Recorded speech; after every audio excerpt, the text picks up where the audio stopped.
Pak RW pergi ke Mekah naik haji sekeluarga. Seluruh jamaah Masjid Al-Hidayah mudah-mudahan semuanya ahli surga. Lah cukup kan balas? Dua pantunnya. Hari berganti pekan, pekan pun berganti bulan, bulan berganti tahun. Artinya umur kita bertambah.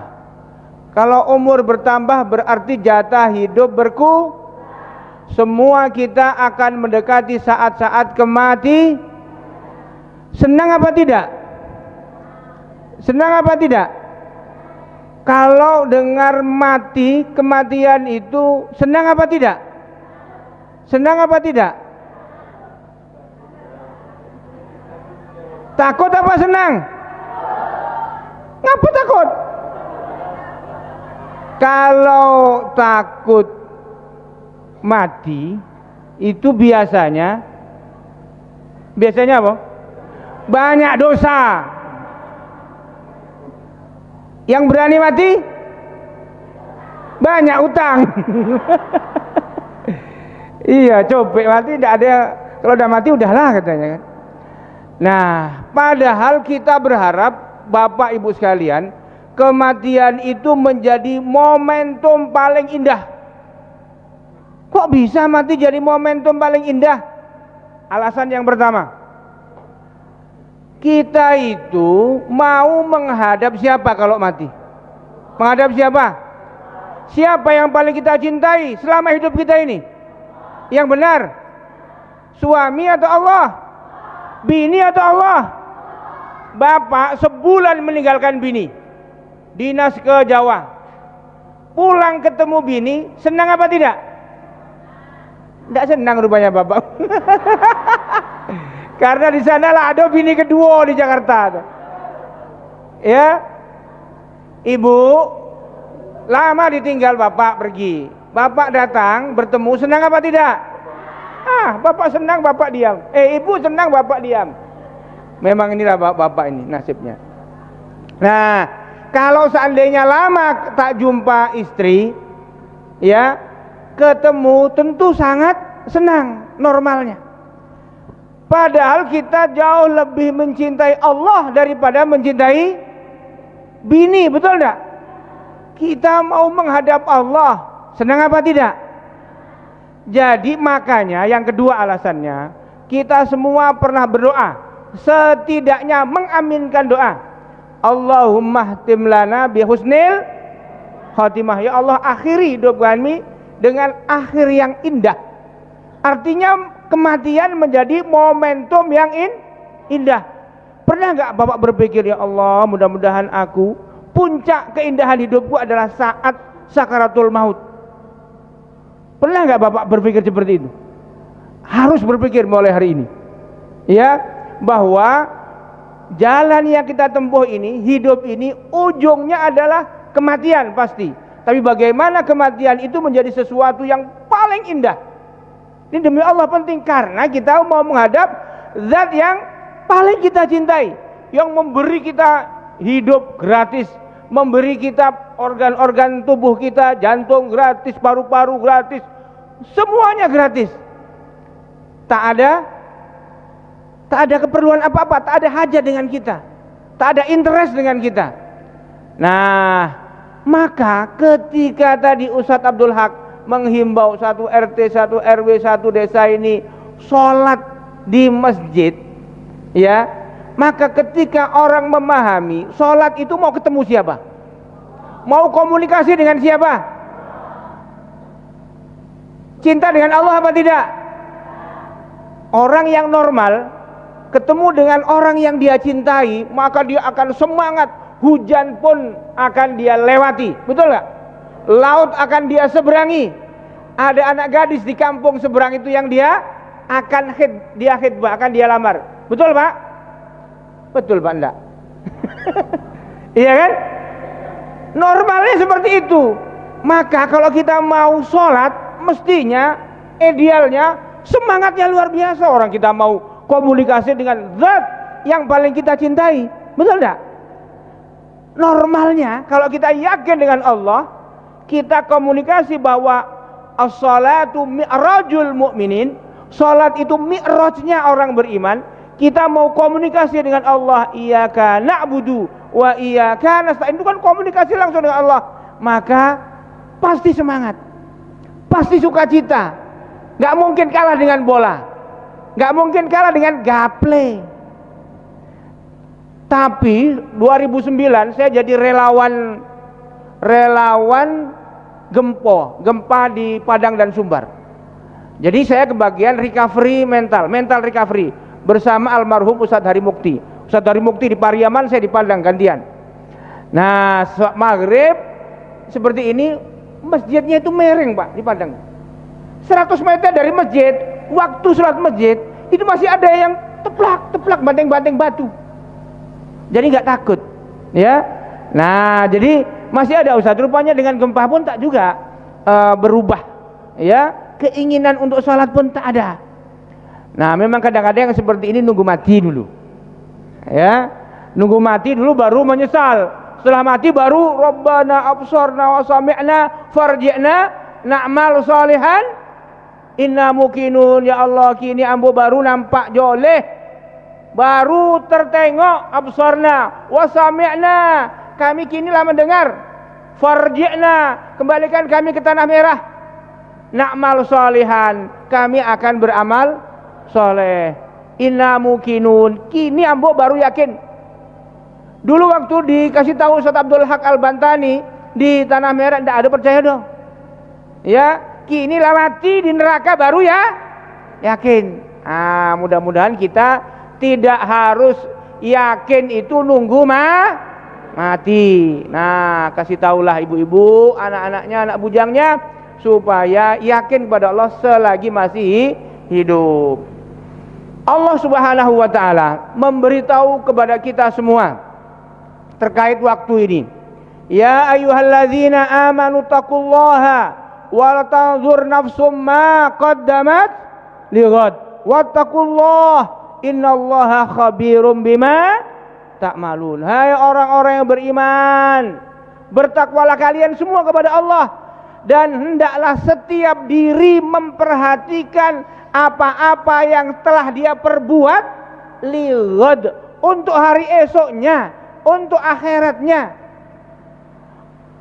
Allah itu maha memperhatikan sampai detail apapun yang kita perbuat. Makanya kalau kita buat garis waktu, ada 2 titik. Manusia ini semua ada 2 titik. Titik pertama titik lahir namanya. Titik kedua titik mati. Semua bangsa manusia ini ada titik lahir, ada titik mati. Sebelum kita lahir ada apa? Wallahu a'lam, itu beribu-ribu tahun tak tahu kita. Setelah titik mati, unlimited, forever, selama-lamanya, khalidina fiha, 1000 tahun lebih, 1 juta tahun, 1 juta tahun lebih, 1 miliar tahun, selama-lamanya Bu. Seluruh orang yang telah mati itu semuanya terkejut, semuanya terkejut. Demi Allah, kalau nggak percaya nanti kalau bawa mati pasti terkejut, pasti terkejut. Kenapa?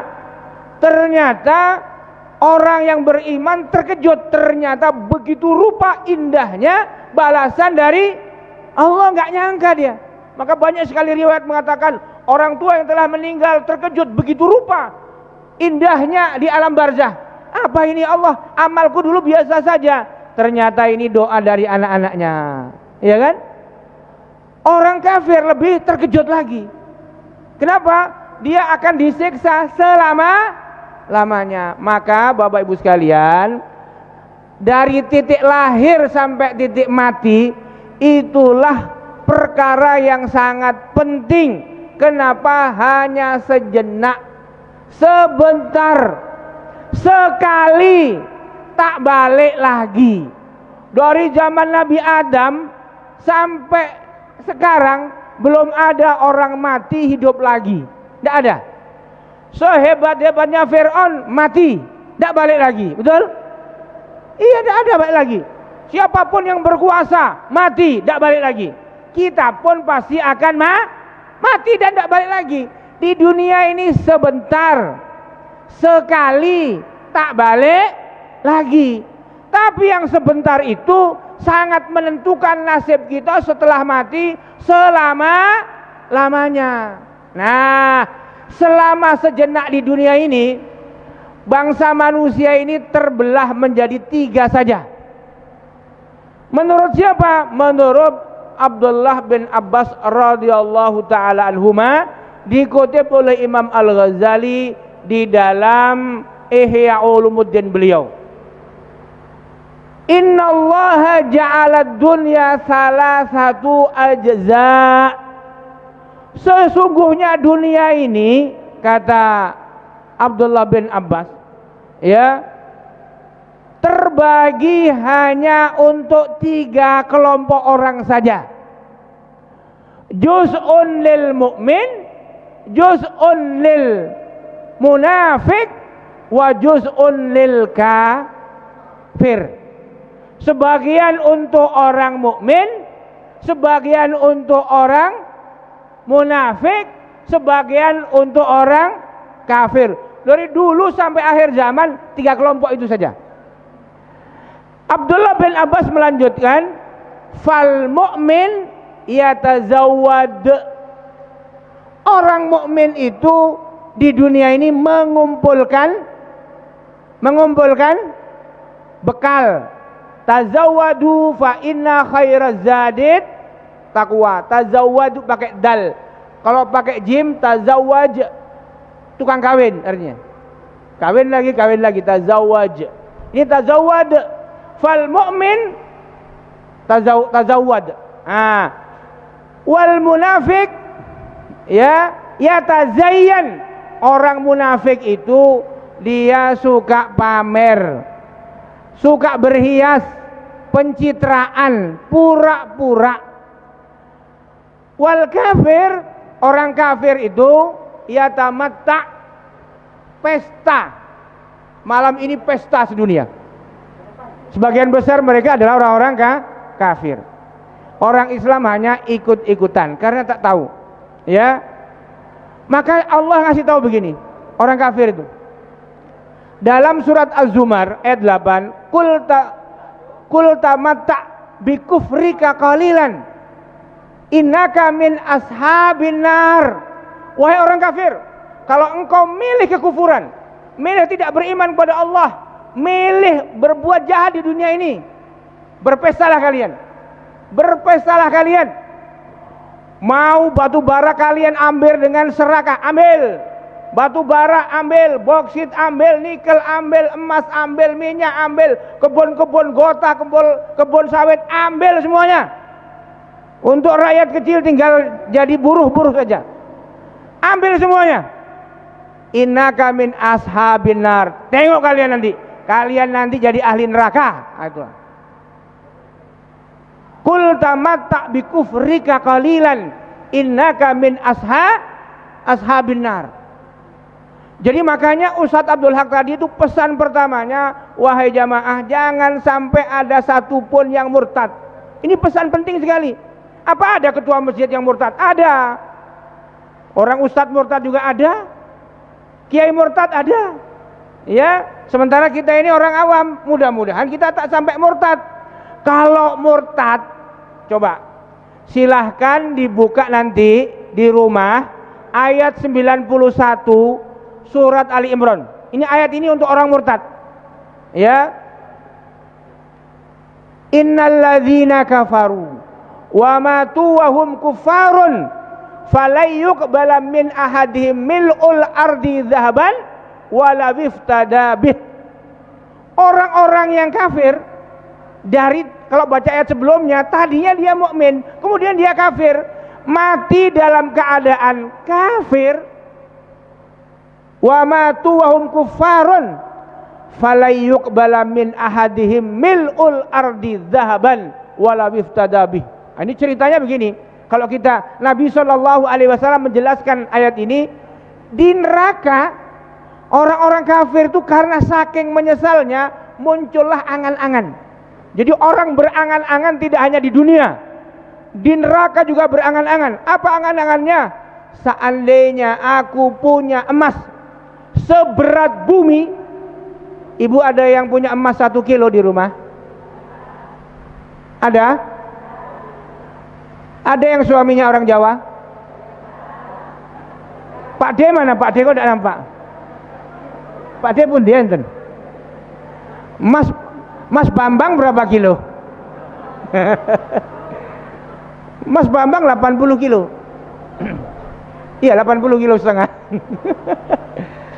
Jadi kalau seandainya aku punya emas seberat bumi, berat bumi itu berapa? 5,9 kali 10 pangkat 24 kilogram. Nolnya itu 24. Kalau nolnya 3 1000, nolnya 6 1 juta, nolnya 9, nolnya 2 boleh. Ini nolnya 2 ompek. Apa namanya? Septilion.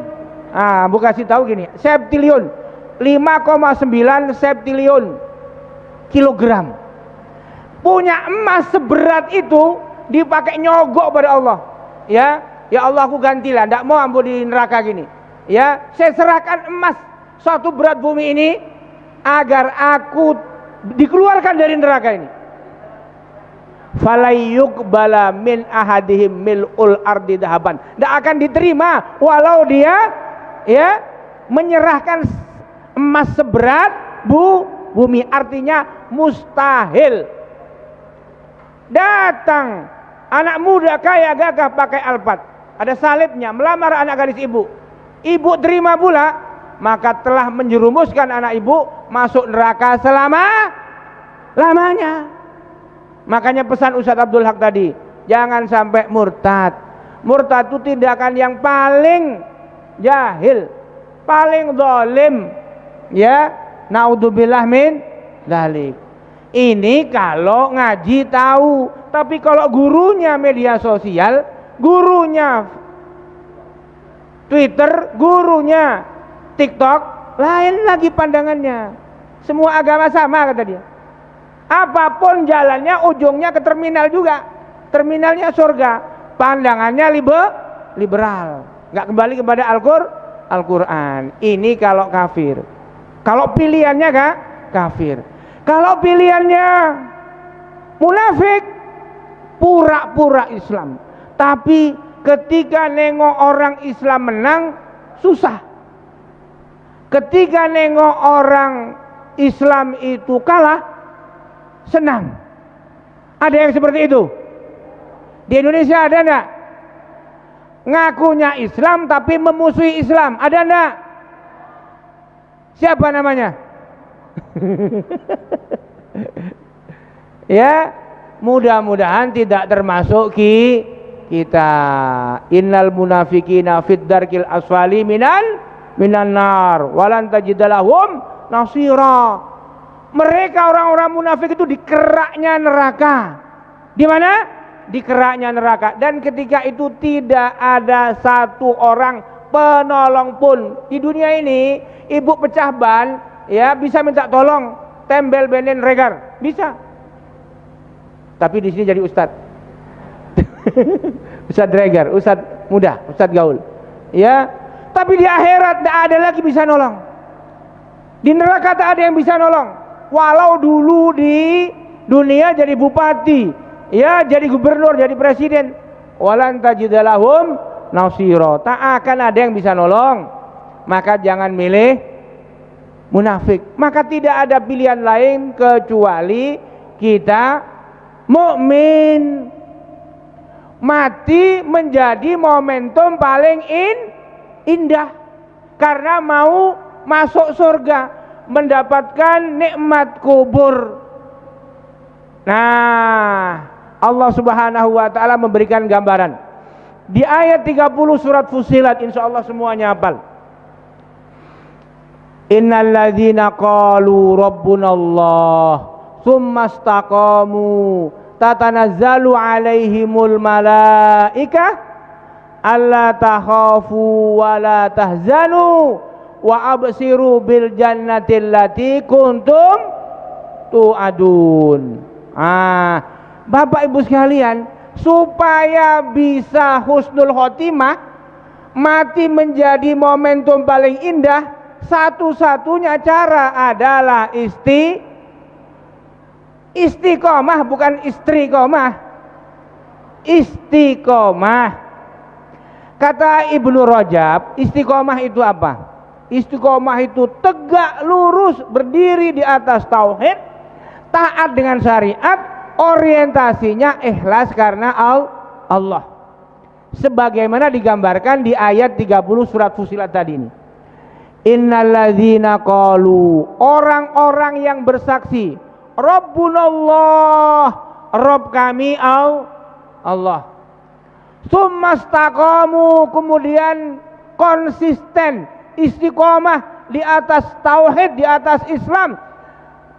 Syariat Islam jadikan landasan standar berpikir, berbuat dan bercakapnya.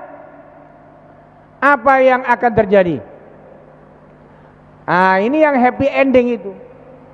Sampai Imam Hasan Al-Basri itu mengajarkan doa kita. Kita diajari doa oleh beliau, ya. Imam Hasan Al-Basri mengajarkan Allahumma anta rabbuna farzuqnal istiqomah. Duhai Allah, engkau adalah Rabb kami, anugerahkan kepada kami istiqomah. Kenapa? Kalau istiqomah, ya, maka nanti di akhir hayatnya menjelang sakaratul maut akan didatangi malaikat apa? Malaikat apa?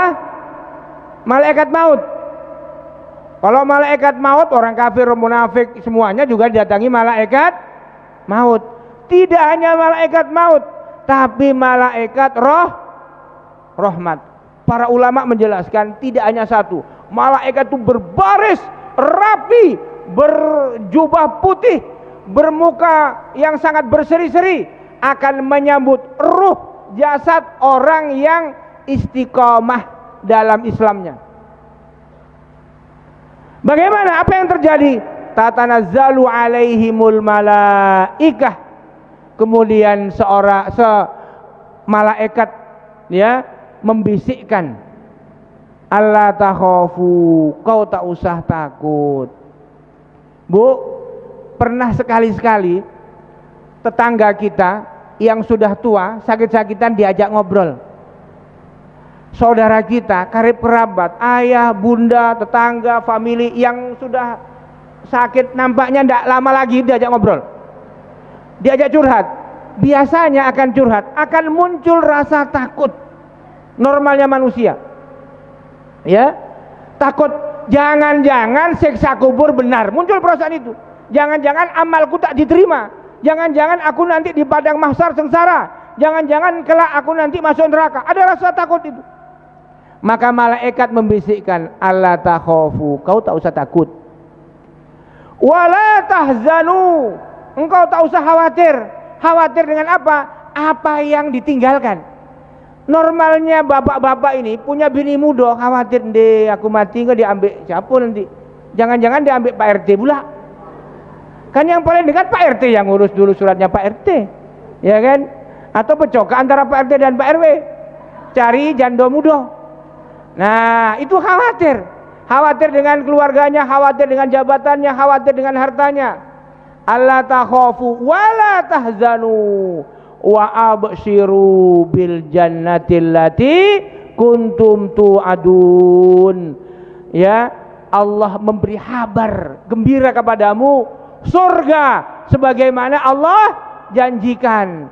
Maka salah satu ciri orang yang husnul khotimah itu, ya, di samping akhirnya dengan kalam la ilaha illallah, keningnya berkeringat di hari Jumat biasanya.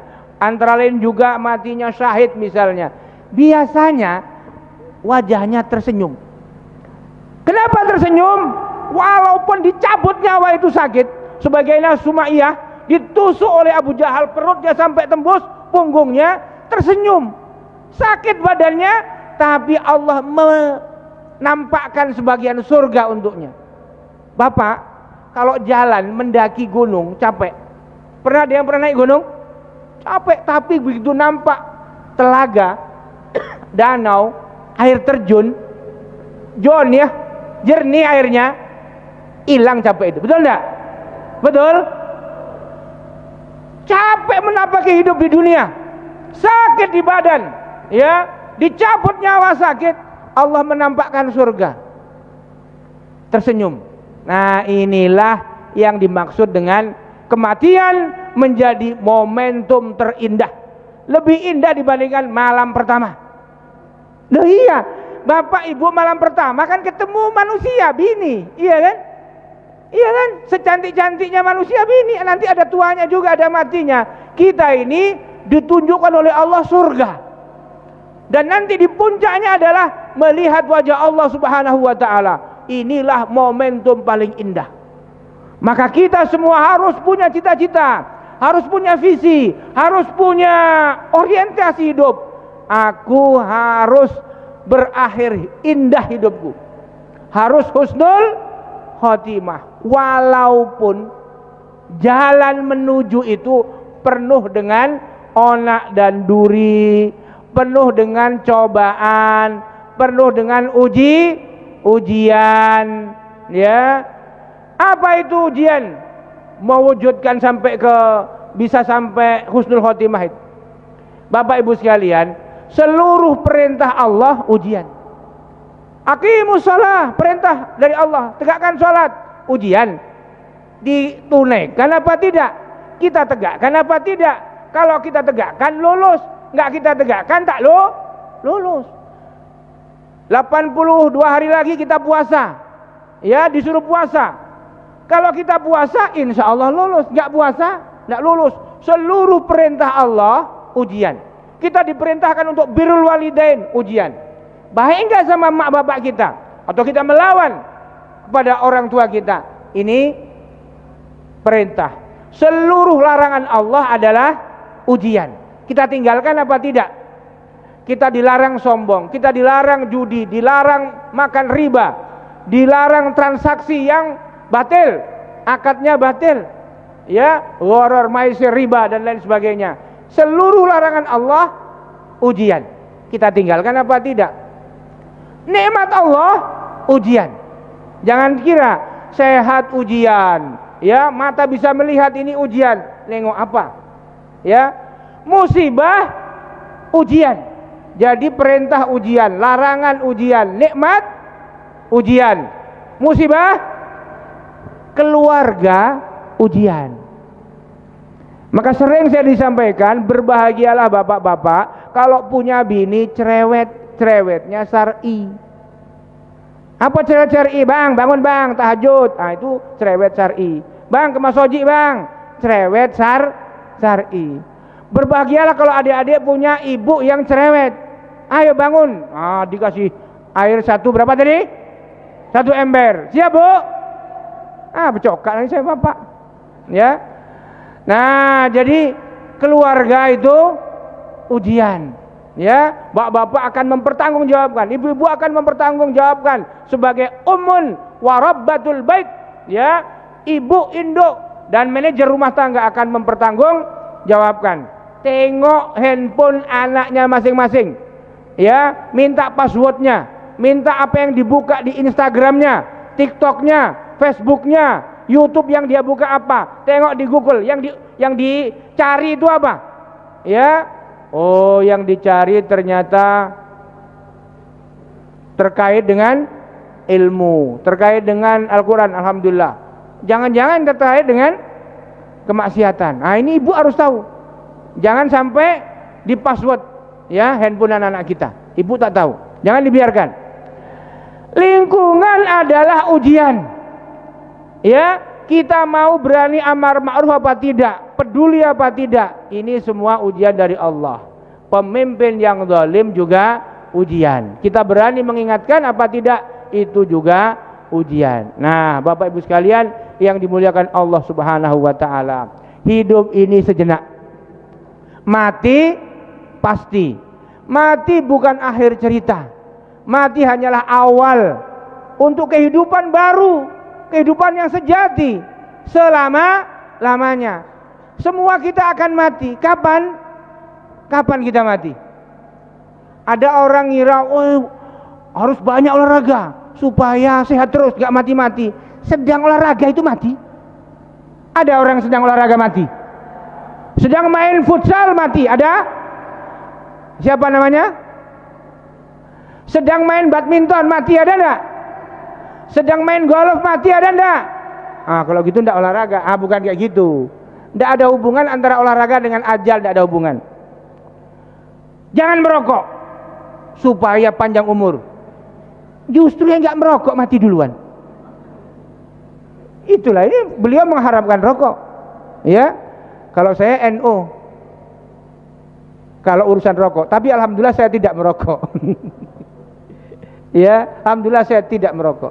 Ya, nah, tapi gini Bapak, jadi perokok, kalau orang sedang merokok itu tak sah jadi imam. Ya, itu penting.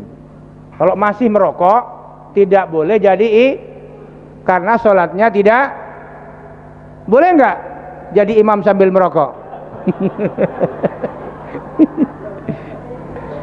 Masih ada yang merokok di ruangan ini? Gitu. Jadi tidak usah merokok, nanti bisa panjang umur. Bapak saya perokok 87 tahun umurnya, baru meninggal. Dari kecil. Sementara ada anaknya yang nggak merokok, umur 60 sudah meninggal. Jadi tidak ada hubungan antara dia olahraga apa tidak olahraga, merokok ada merokok dengan ajal, tidak ada. Semua udah ada kontraknya. Ya. Walikulli ummatin ajal. Fa idza jaa ajaluhum la yastakhiruna sa'ah wa la yastaqdimun. Ya, apabila ajal telah tiba, tak bisa ditunda sedetik pun, juga tidak bisa dipercopek, tidak bisa dipercepat. Kalau sudah qadanya, ketetapannya segitu, segitulah. Oleh karena itu kita harus siap. Hidup ini tak lama. Nah, bagaimana selagi hidup tak lama ini kita memanfaatkan waktu, ya, memilih-milih waktu, ya, memanfaatkan waktu dengan menggunakan amal terbaik. Amal yang kalau kita sudah mati masih mengalir pahala. Salah satu amal terbaik itu adalah berbagi ilmu, dakwah. Bapak memberitahu, mengajarkan, mengajak orang untuk sholat ke masjid, memberitahu orang tentang ilmu Islam dengan dakwah, orang jadi faham, jadi sadar, mati kita tetap dapat pahala mengalir. Dari apa? Orang yang melaksanakan apa yang telah kita sampaikan, kita ajarkan itu. Nah, itulah amal terbaik, amal dakwah mumpung masih hidup di dunia, supaya nanti kalau kita sudah mati kita tetap dapat pahala dari ilmu yang bermanfaat, anak yang soleh, amal jariah. Demikian, sudah setengah jam, mudah-mudahan bermanfaat.